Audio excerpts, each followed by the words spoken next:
The rabbi of the Mecca synagogue embraced Islam. Everyone has a different way of getting to the truth. For Moshe Kravitsky, that path went through law school, a synagogue and prison. The future lawyer became a rabbi, then converted to Islam and found himself in prison. Today Musa, 1. This is the name he adopted when he became a Muslim, lives in a small mosque in Al-Barikent, a mountainous area of Mecca, and works as a watchman at the central Juma mosque. Interviewer: Musa, before we started talking, you asked what we were going to talk about. I said, about you.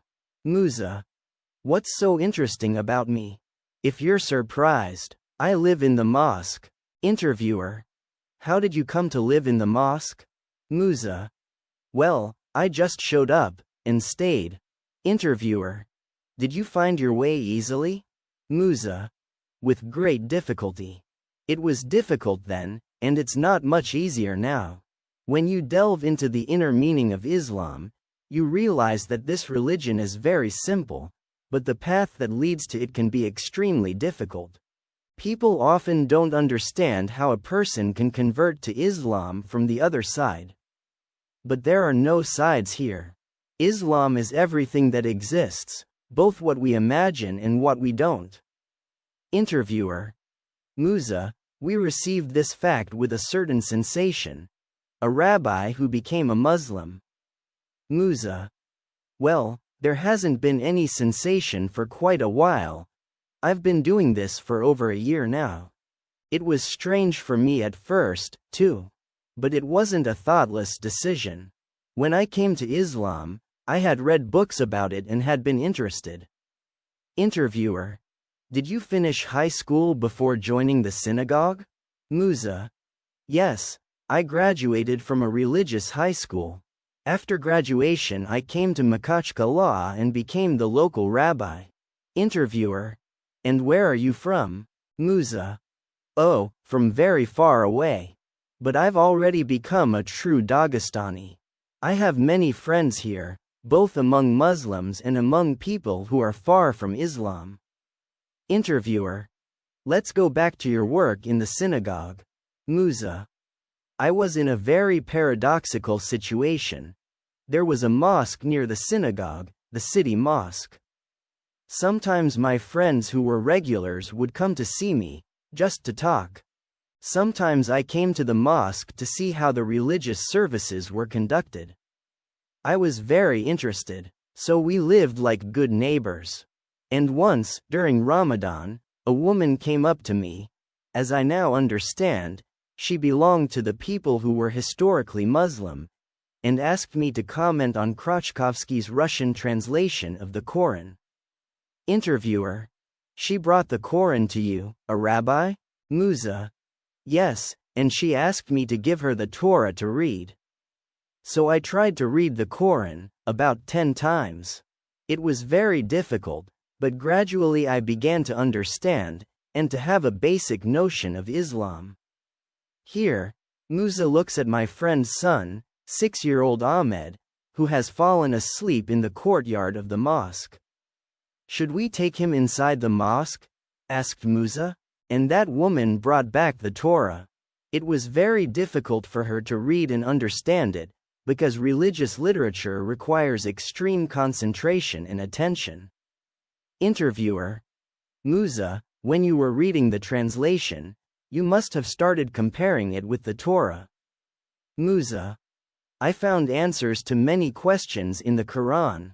Not to all of them, of course, because it wasn't the original in Arabic, but the translation. But I began to understand things. Interviewer: does that mean you can't find some answers in Judaism? Musa: I don't know, there is Allah's will in everything.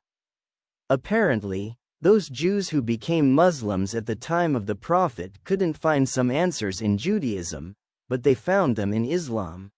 Perhaps they were attracted by the Prophet's personality, his behavior, his way of communicating with people. It's an important topic. Interviewer: and what exactly were the questions that you couldn't find the answers to in Judaism? Musa.